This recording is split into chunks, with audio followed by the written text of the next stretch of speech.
Sefanele ukuba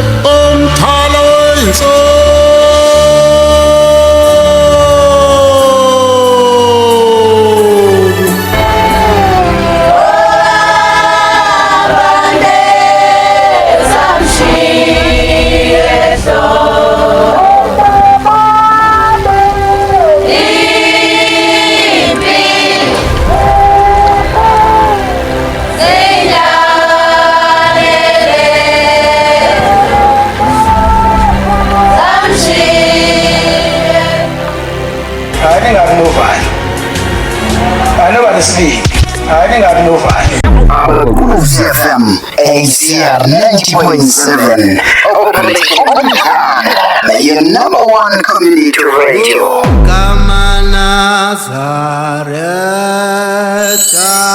Vuka Mnazaretha Sabatha ibenhle kwabangcwele ku ACR FM 90.7 nosahluko Phiri ACR FM.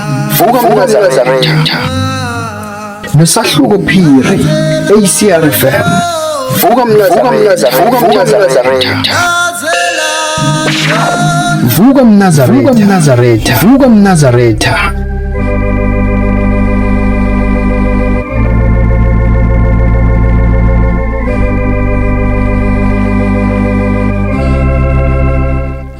ACR FM 90.7 umsakazi wakho onobuntu moya. Namhlanje singena kanje ohlelweni lakho ivuka Mnazaretha. Namhlanje ke umthandazo sizovulelwa inkosazana uNobuhle sicela usivulela ngomthandazo osukwini la namhlanje. Nkulunkulu Nkosi yethu, uNkulunkulu wokhokho bethu, ngiyazilezulu siyabangqabadela ukusihlenga kwakho kuze kufike isikhathi samanje. Nkulunkulu wethu sibonga Nkosi ukusivusa, siyacela senze Nkosi nalolu hlelo Nkosi yamakhosi seliqala iba nathi senze njalo isigcine isilonde egameni lonyakuzezulu namanje zophathi.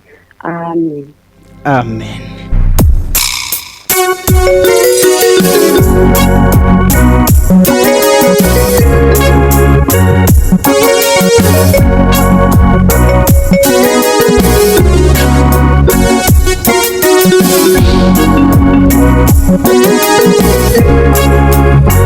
Right ke laphana ke imzuzu ingamashumi ke amathathanane ke laphana ke lishayile ke ihora lesihlanu ke esingene ngalo la emsakazweni yakho iCR FM.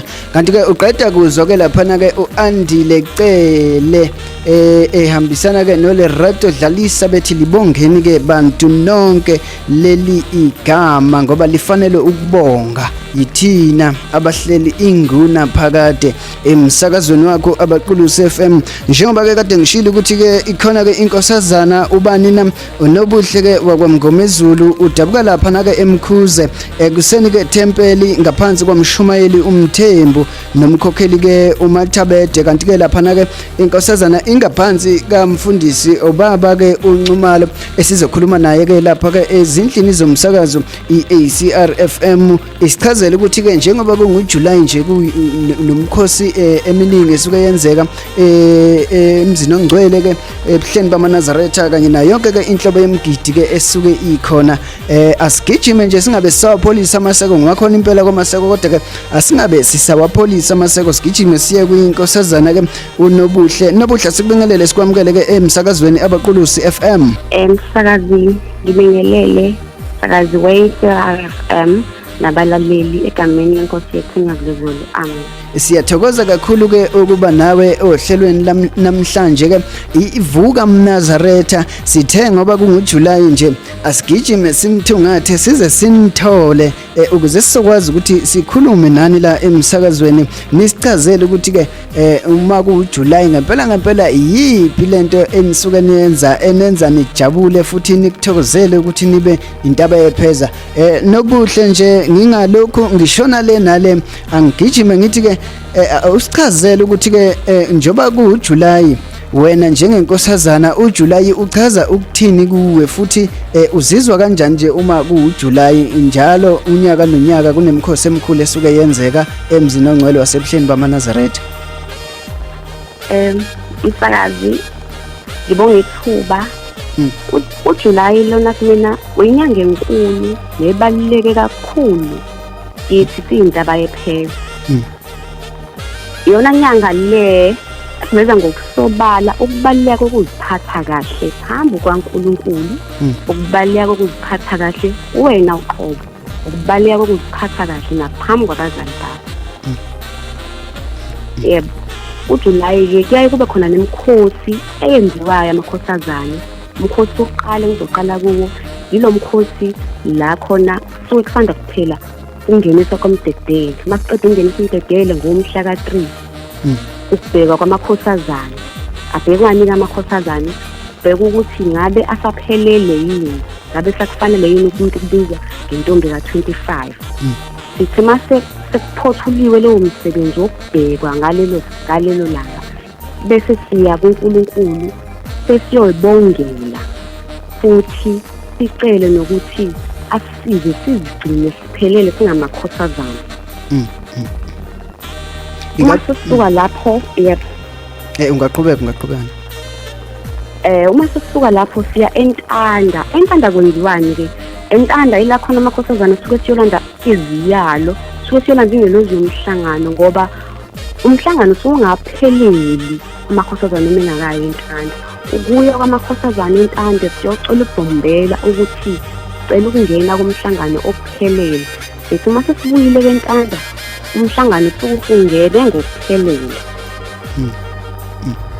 eNtanda lapho msakazi akuyi nje nomiphi inkosazane, kepha uyinkosazane le esuke ibhabhadisile.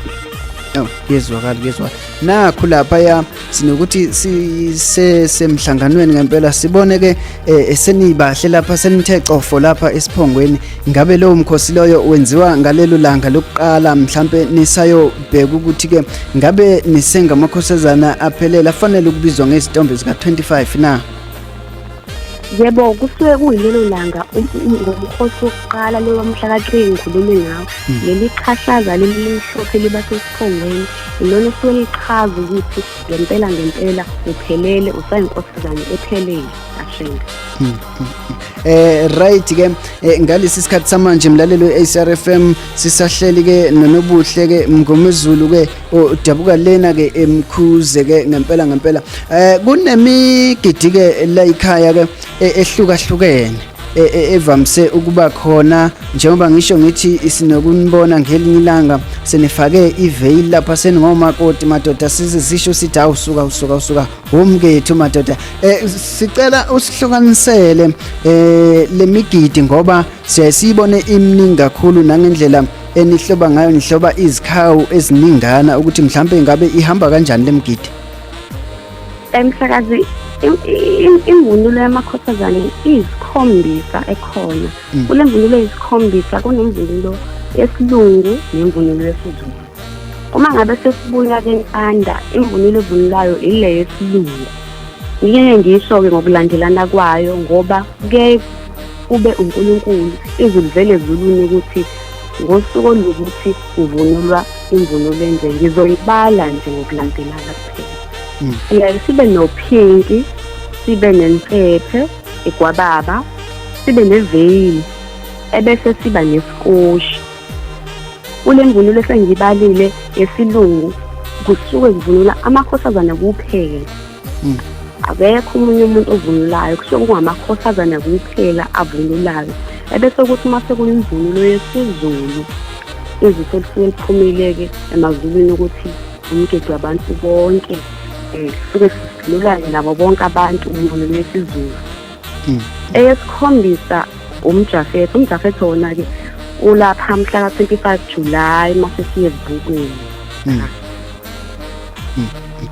Mhlambe elo eNtanda nihlala isikhathi esingakanani? eNtanda sihlala ubusuku obodwa ngoba siya uma ngabe siye namhlanje sibuya ngakusasa intatha ekuseni. Cha kuyezwakala nobuhle njengoba ukhuluma la emsakazweni abaqulusi FM ziningi izindawo okufinyelela khona ke igagasi lomoya u90.7 ngikhuluma nje la eSasco bakulalele eBhekuzulu bakulalele ke eMakwatasi ema300 bakulalele kuphina eGhetto bakulalele kuphina eLakeside bakulalele kuphi emachancencecene emvuzini bakulalele eMondlo kwa A kwa B kwa C bakulalele oThongathi bakulalele kwaCeza kwaMhlongo Farm bakulalele eDande Newcastle bakulalele eNyanyadu ngabala izindawo eziningi kunamakhosazana kunabantwana bakaNkuluNkulu futhi abanye abafisayo ukuzongena ebandleni baphenduke babe ngamakhosazana abanye bakhona bangamakhosazana iziphi iziyalo wena njengentaba yepheza ongathanda ukubapha zona ngalesi sikhathi senyanga kaJuly?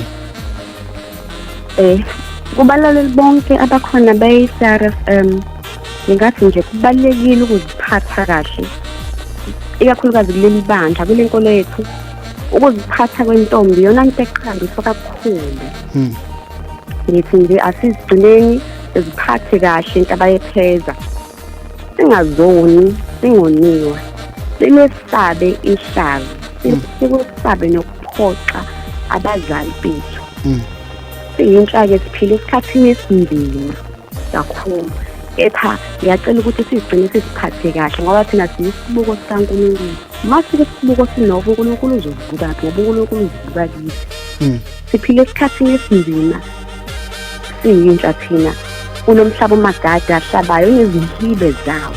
Ngizothanda nje ukucaphuna uverse 5 laphaya esihlabeleleni samaNazaretha 237 othi kuhle inyama yami ihlupheke ukuze inhliziyo ikhumbule ukuthi akilikhaya leli idokodela emahambe. Siyabonga kakhulu ke intaba yepheza nangesikhathi othe wasipha sona la emsakazweni abaqulusi FM. Mlalelo weSRFM ngabe usanda kuvula ke umsakazo wakho ehlelweni ivuka mNazaretha olishayelwa ke insizwa usahluko umfoka phiri bathi ke ihwanqa la ekhaya elokhuzo amen ngehora lesishaka lunye ihwanqa elokhuzo amen ngehora lesithupha ke la ekhaya bathi ke isulumane kade sikhuluma ke nenkosazana ke unobuhle Mngomezulu le emkhuze ke la namhlanje ngalesikhathi senyanga ke kaJuly. Siyacela ke futhi ukuthi uqhubeke uhlale nathi ulalele izinhlelo zomsakazo iACR FM.